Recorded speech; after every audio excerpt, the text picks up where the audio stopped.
नमस्कार दोस्तों, आज मैं आपको धर्मराज जी, तुलसी माता और गाय माता की कहानी सुनाने जा रही हूँ। प्रेम से बोलिए धर्मराज जी की जय हो, तुलसी माता की जय हो, गाय माता की जय हो। एक समय की बात है, एक गांव में एक साहूकार रहता था। उसके 7 पुत्र और एक पुत्री थी।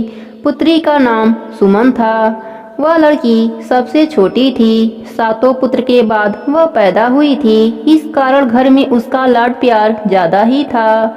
साहूकार ने सातों पुत्रों के विवाह के बाद बेटी का विवाह बड़े धूमधाम से कर दी। पर 1 वर्ष बीतने के बाद बेटी के पति का देहांत हो गया। उसके ससुराल वाले उसको घर से निकाल दिए। बेटी अपने ससुराल से अपने माता पिता के पास आ गई। साहूकार ने अपने जायदाद का 8 बराबर हिस्सा में बांटा और 7 पुत्रों को और अपने पुत्री को दे दिया। जब तक साहूकार साहूकारनी जीवित थे तब तक बेटी का मान बहुत होता, परंतु जब उनकी मृत्यु हो गई तो बेटे बहुओं ने बेटी से मुंह मोड़ लिया। सब अलग अलग रहने लगे। बेटी अपने माता पिता के तरह ही बड़ा ही धार्मिक प्रवृत्ति की थी। वह रोज एक ब्राह्मण जिमाती, चिड़ियों को दाना डालती, तुलसी सींचती। उसके पास एक गाय भी थी। वह गाय माता का सेवा करती, पूजा करती, फिर जाकर भोजन करती थी। ऐसे ही उसका दिन व्यतीत होता था। एक बार मौसम खराब हो गया, जिसके कारण न उसके आंगन में कोई चिड़िया आई, न ही कोई ब्राह्मण आया। ऐसे ही वह भूखी प्यासी 5 दिनों तक रह गई। भगवान विष्णु और माता लक्ष्मी को उस पर बड़ा ही दया आई। वह दोनों नारद मुनि को बुलाकर कहा कि हम दोनों हंस बनकर उसके घर दाना चुगने जा रहे हैं और आप ब्राह्मण बनकर उसके घर जाकर कुछ ग्रहण कर लीजिए ताकि वह भी भोजन कर सके। इस प्रकार भगवान विष्णु लक्ष्मी माता के साथ उसके आंगन में हंस बनकर आ गए। सुमन अपने घर के आंगन में 2 हंसों को देखकर बड़ा ही खुश हुई और अंदर से दाना लाकर डाला। तब तक हंस बोले, सुमन, क्या तुम्हें पता नहीं, हंस कभी भी दाना नहीं चुगते, हंस तो मोती चुगते हैं। बेटी सुमन बड़ा ही समझदार थी। वह अपने घर के कागज सुनार के पास गिरवी रखकर उसके जगह पर मोती लिया और आंगन में आकर हंसों को मोती डाला। हंस मोती चुगकर उड़ गए। नारद जी ब्राह्मण का भेष धरकर आए। सुमन ने उनको फलाहार से जिमाया। वह भी जिम कर चले गए। फिर सुमन भोजन करी। जब वह सोने जा रही थी तब उसने देखा कि आंगन में 2 मोती चमक रहे हैं। उसने उन दोनों मोतियों को उठाया। एक मोती को तुलसी जी की मिट्टी में दबा दिया और एक मोती को गाय को चढ़ा दिया। सुबह जब सुमन उठी तो उसने देखा उसके तुलसी के पौधे में मोतियों का भंडार लगा है। वह बहुत खुश हुई।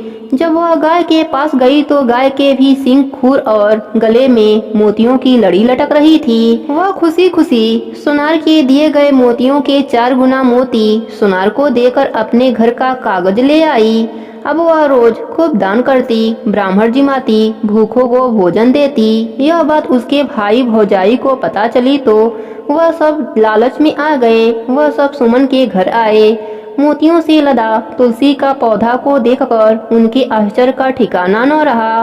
वह मोती तोड़ने लगे, परंतु जब मोती टूटकर उनके हाथ में जाता तो वह बर्फ बन जाता, फिर पानी बनकर बह जाता। फिर वह सब पौधे को ही ले जाने की सोची, पर पौधा बहुत ही भारी हो गया, उनसे उठा ही नहीं। फिर उन सबों ने गाय को ले जानी चाहिए, पर गाय के पास जाती तो गाय माता अपने सींग से उछालकर दूर फेंक देती। इस प्रकार वह घर खाली हाथ चले गए और अपने बहन से क्षमा भी मांगी। अब सुमन की तबीयत खराब रहने लगा। उसने गाय माता की दान करी। फिर उसकी कुछ ही दिनों के बाद मृत्यु हो गई। यमलोक के रास्ते में सुमन को कोई भी तकलीफ नहीं हुई। जब बैतरणी नदी आई तो सुमन ने गाय का ध्यान किया। गाय माता ने उसको नदी पार करा दी। जब निर्जन पहाड़ आया तो उसने अन्य जल का ध्यान करी और वह उनके पास आ जाते। इस तरह वह धर्म नगरी पहुंची। धर्मराज जी ने कहा, चित्रगुप्त जी, सुमन का लेखा जोखा देखकर इसको स्वर्गलोक में भेज दीजिए। चित्रगुप्त जी ने सुमन का लेखा जोखा देखा। चित्रगुप्त जी ने कहा, सुमन अपने जीवन में बहुत ही धर्म कर्म किया है, परंतु इसके लिए स्वर्ग का दरवाजा बंद है। सुमन ने हाथ जोड़कर कहा, प्रभु ऐसा क्यों? क्या मुझसे कोई भी चूक हुई है? कृपया करके विस्तार से बतलाइए। तब चित्रगुप्त जी ने कहा, सुमन, तुमने अपने संपूर्ण जीवन में धर्म कर्म तो बहुत किया, परंतु धर्मराज जी का कुछ भी नहीं किया। इस कारण से तुम्हारे लिए स्वर्ग का दरवाजा बंद है। सुमन ने कहा, प्रभु मुझे नहीं पता था धर्मराज जी के व्रत नियम के बारे में, कृपया करके मुझे विस्तार से बताइए। फिर चित्रगुप्त जी ने धर्मराज जी के व्रत को बताया कि धर्मराज जी के व्रत कथा का नित्य नियम कोई 1 वर्ष तक लेता है, कोई 6 महीने का, कोई 3 महीने का, कोई 7 दिन का। इस प्रकार धर्मराज जी का व्रत करता है, कथा कहानी सुनता है और उद्यापन करता है। इससे स्वर्गलोक का दरवाजा खुल जाता है। सुमन हाथ जोड़कर विनती करने लगी कि मुझे 7 दिनों के लिए धरती पर जाने दीजिए। चित्रगुप्त जी ने उसके अच्छे कर्म देखकर सुमन को 7 दिन का जीवन दान दे दिया। इधर सुमन के भाइयों ने सुमन के मृत शरीर को अंतिम संस्कार करने की तैयारी कर रहे थे। तब तक उसके शरीर में हलचल होने लगा।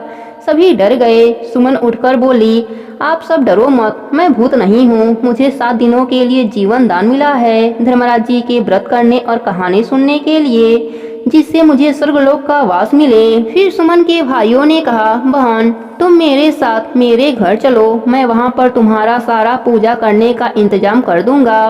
पर सुमन ने मना कर दिया। उसने कहा, मैं जिस घर में रहती थी वहीं पर जाऊंगी। फिर सुमन अपने पुराने घर में आई, धर्मराज जी का व्रत किया, कथा कहानी सुनी और 7 दिनों के बाद उद्यापन करी। 7 दिन बाद स्वर्गलोक से विमान आया। सुमन विमान में बैठकर स्वर्गलोक चली गई। इधर सुमन के पुण्य प्रताप से उसका पुराना घर महल में बदल गया और महल के अंदर अन्य धन का भंडार लग गया। उसके भाई भाभीियों ने उस नए महल में आकर सब एक साथ आनंद के साथ रहने लगे। हे धर्मराज जी, इस कहानी का पुण्य सबको मिले, कहानी कहने वालों को, सुनने वालों को और हुंकारा भरने वालों को भी। प्रेम से बोली धर्मराज जी की जय हो, तुलसी माता की जय हो, गाय माता की जय हो।